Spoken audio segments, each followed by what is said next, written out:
Hello everyone and welcome back to AustinPlus Commentary, where today I am answering a question that is entirely, again, my opinion, but it's actually a mindset that I think most people in the world of cinema actually have, which is the Avatar movies really that good?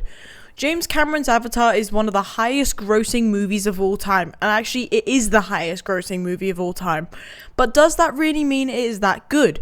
Is Avatar just a visual spectacle, or is there more to it?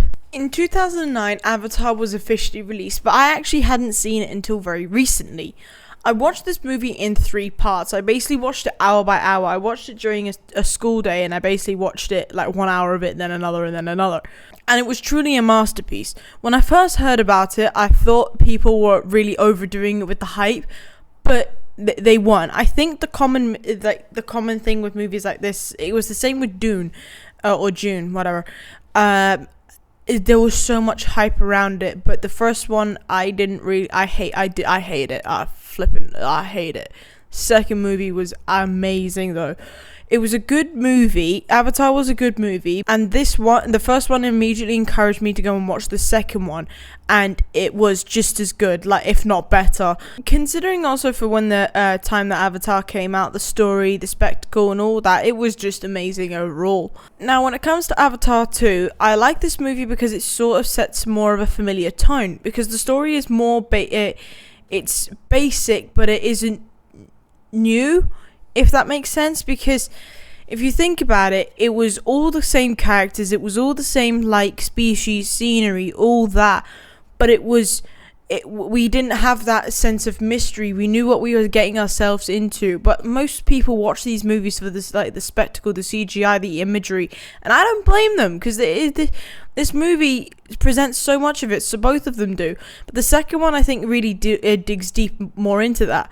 We knew that Joke was gonna have a family in this movie, which at first was a bit weird, but I didn't really think much of it.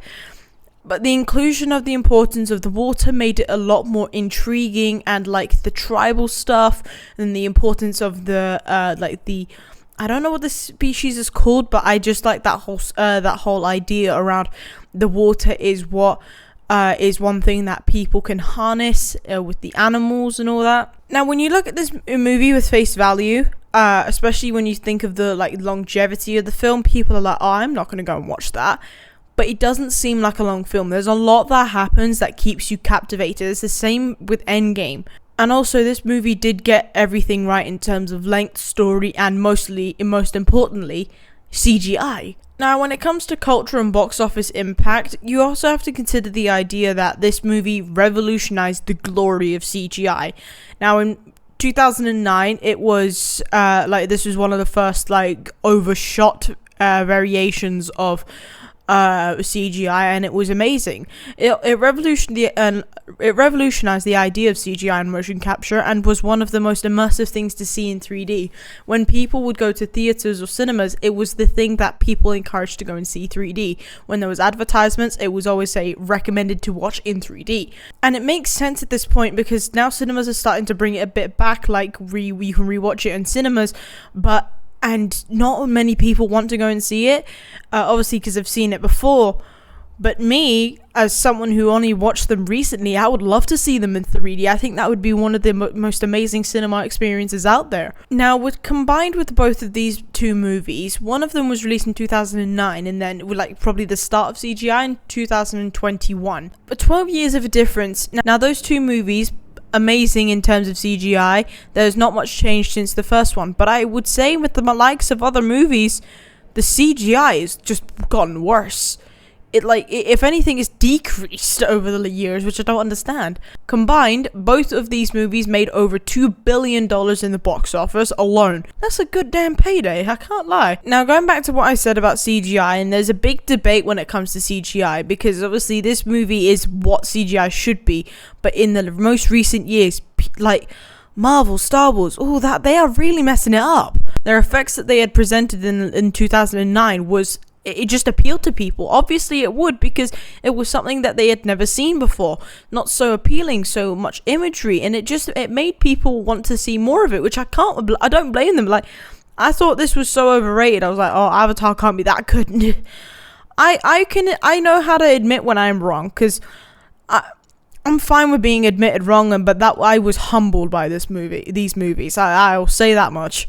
Talking about this franchise a bit further, there are 2 other movies that have been confirmed later after Avatar 3: Fire and Ash. And I have a theory as to how they will be themed. It's not really about how good they are, but I can see a theme and how good they are going. The second film was based around water.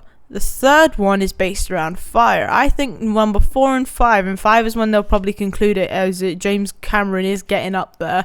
I think if we're basing around the idea of water and fire, the rest of the elements will include air and earth. I think the next one after Fire and Ash might be something to do with the earth, in case there's a big like cataclysmic thing with fire.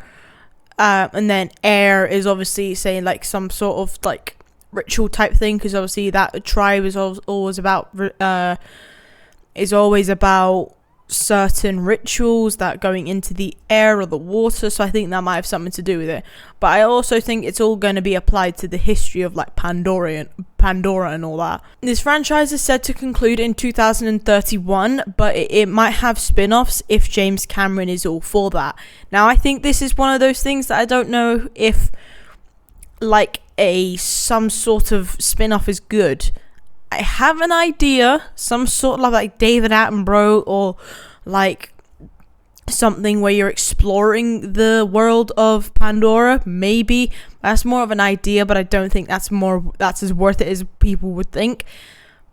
I think these 5 movies would just do just fine for what this franchise actually is. So overall, as a person who said that I said for a while, like, oh, these can't be that good, and I actually watched them, I was so wrong. They are just that good, and I can't wait to watch Avatar 3, and best believe I'm gonna go watch it in 3D. But without further ado, everyone, that is the end of today's video. I do hope you all enjoyed it, and if you did, please leave a like and subscribe and comment what else you would like to see on the channel. But without further ado, hope you have an amazing day as always, and I'll see you all in the next one. Bye bye. Yeah.